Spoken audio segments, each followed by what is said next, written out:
It is a beautiful morning here in Portugal. It's the very beginning of January 2020 and I'm just about to really begin this journey of living off-grid. We've acquired a plot of land, 7,000 square meters. It has two small ruins on that are at the moment in no habitable state at all. So we're really in the stage of figuring out how our life is going to be here. So it's going to take some time. We'll want to live on the land for a year or so to get used to the climate here, to the way the wind moves through and the water moves through the land. All these little things are going to have a bearing on how we decide we want to live here. So my plan is to erect a temporary structure to live on here for about a year or so, and during that time sort of study the land and get used to living here and figure out how it is that I actually want to live here, what I want to do, what I want to put in which places, what elements I want to incorporate into the design of life here. I'm feeling at the moment that I'd like to have some ducks on the land, to build a little pond system. We've got a spring that provides water, I believe, all year round, and you could probably hear the river at the bottom of the valley behind me.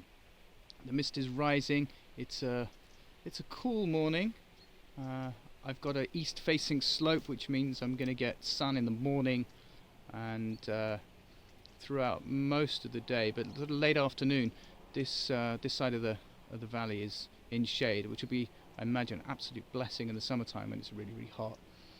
In the winter time, well, already the house is in shade. It's about 11 o'clock in the morning, but that's in the shade of some eucalyptus trees which are very close to the border of our land.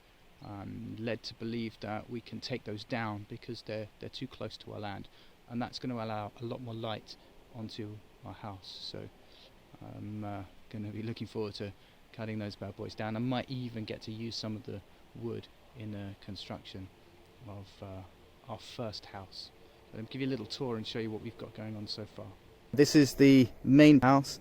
It's very small. It's about 3.5 meters square. It's built from stone, drywall. There's not any mortar or cement in that building at all. It's all held together by friction and gravity, which is the traditional building method here. I, at the moment, feeling I want to keep as much of the traditional building as I can, and show you what it looks like inside. Well, at least this is what it did look like inside. This is actually the second ruin. The roof has collapsed and all the tiles have fallen on the floor. The wood basically rotted out. It's been left here for a long time and it's become overgrown with brambles, and yeah, this is going to need cleaning out.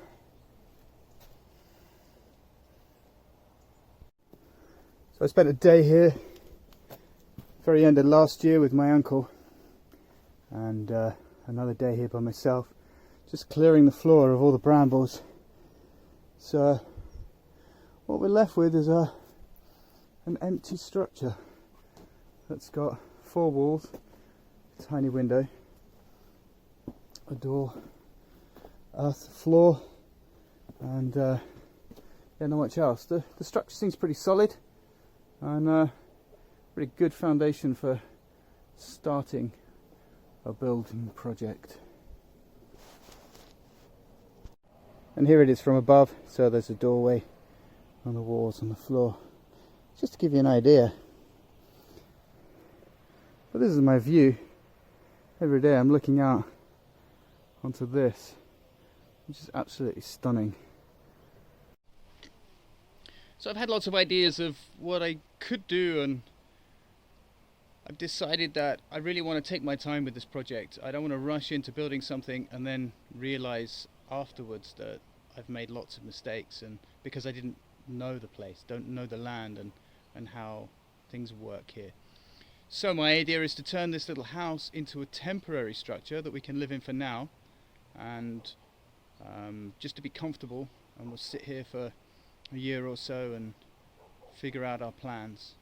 If that doesn't work, then my next option would be to clear a flat area and put up a yurt, and then I can work on making this a more permanent house structure. I'm going to see what's going to work out to be easiest. Either way, I want to be warm for the winter, so something needs to happen, and I'd like it to happen soon. But I'm aware that whatever time frame is put onto a project, it usually takes a lot longer than that. So, having learnt patience over the last few years, I'm going to be drawing on that and using it to my advantage.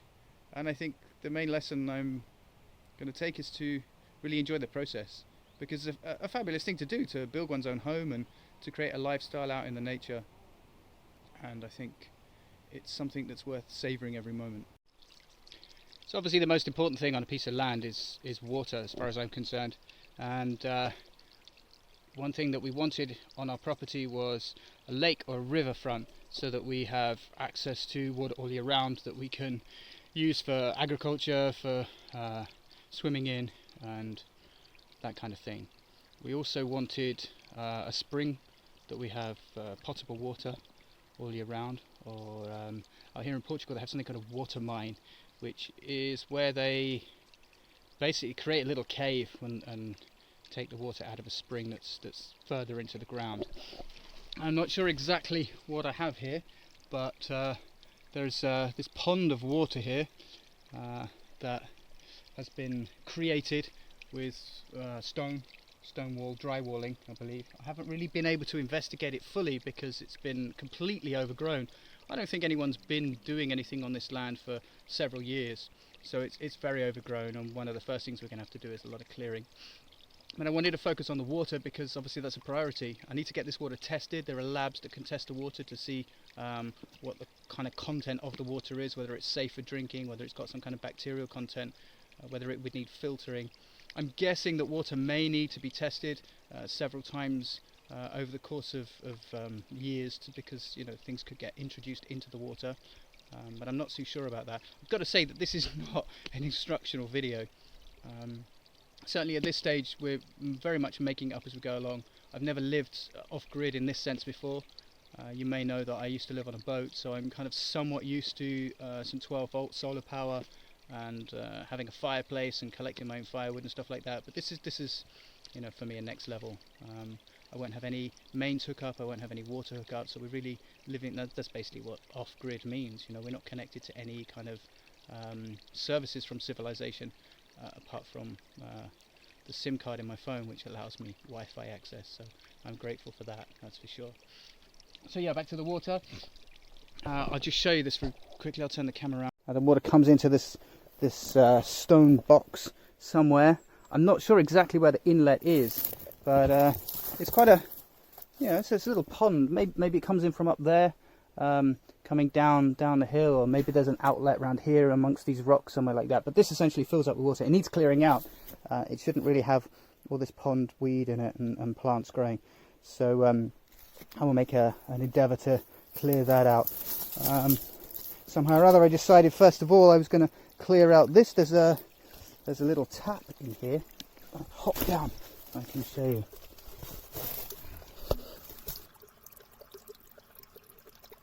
That little tap there is obviously some kind of outlet to let the water flow out of here, of this stone box, more quickly, therefore allowing for irrigation. All of this was very overgrown, still pretty overgrown, but I've made some attempts to clear it, and you can see the path of the water trickles down into this secondary small pond, which is not very deep. You can see I'm sort of standing in it here, and this is the area that I'm clearing next. It flows out of here and down onto the next terrace, and follows down the next terrace and next terrace. I've actually followed this down to the river. There's like a little stream that goes all the way down to the river, which is at the very bottom of the property. You can't quite see that in this frame. This land was used for agriculture. The guy who I bought the land from, his name is Luis.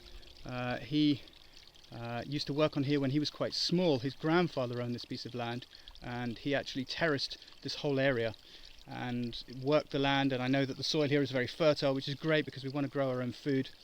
and a lot of the groundwork, is done already. All the earthworks and moving and making of the terraces.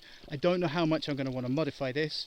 It really depends on what I discover when I clear the land. It's only really the top 3 or 4 terraces that are partially clear. I've kind of hacked through with a machete so I can kind of get an idea of what we're looking at. But there's a lot of brambles here. It really has been left for a long time, which in my mind is a good thing. It's definitely organic land. It's not had chemicals or sprays or anything like that on it, and it's the fact that it's been left to go wild, and just for nature to do whatever she wants with it. That to me is a very good thing.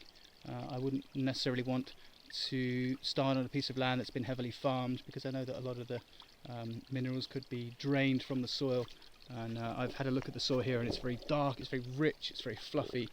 So I know we're going to be able to grow some really lovely food here, so I'm excited about that. I'll keep you updated as I go along, and I hope you enjoy the journey with us. I guess more and more these videos will become instructional as I learn things, but I think in the short term it's really about giving you the opportunity to see what we're doing here, and hopefully learn from the mistakes that we make. And I plan to make a lot of mistakes, because they say that if you don't make any mistakes you're not learning, and I like to learn from my experience, and ideally learn from other people's experience. So I'm looking to connect in with people who live out here, expats who've come and moved out here and have been here a while and know the lie of the land and speak English, because my Portuguese is not that great. But I also want to try and make some friends with some local people who have perhaps lived here for many generations, and some of the older people who have farmed these lands for a long time. And I'm sure I'm going to learn a lot of amazing kind of low-tech tricks and tips, and I'll be sharing those with you as my journey progresses. Please do click like and subscribe to my channel, and if you'd like to get regular updates of when I post videos, they probably won't be on a sort of weekly or a monthly basis, because it's just not how my brain works at all. But if you hit the bell icon, you will get to have a little notification that I've thrown up a new video, and yeah, do come along for the ride and enjoy the journey. And if you want to come out here and spend a little time in Portugal and get some soil under your nails and get some experience of living off-grid, then you're very welcome. Shoot me a message or leave a comment, and I'll get in touch. All the best.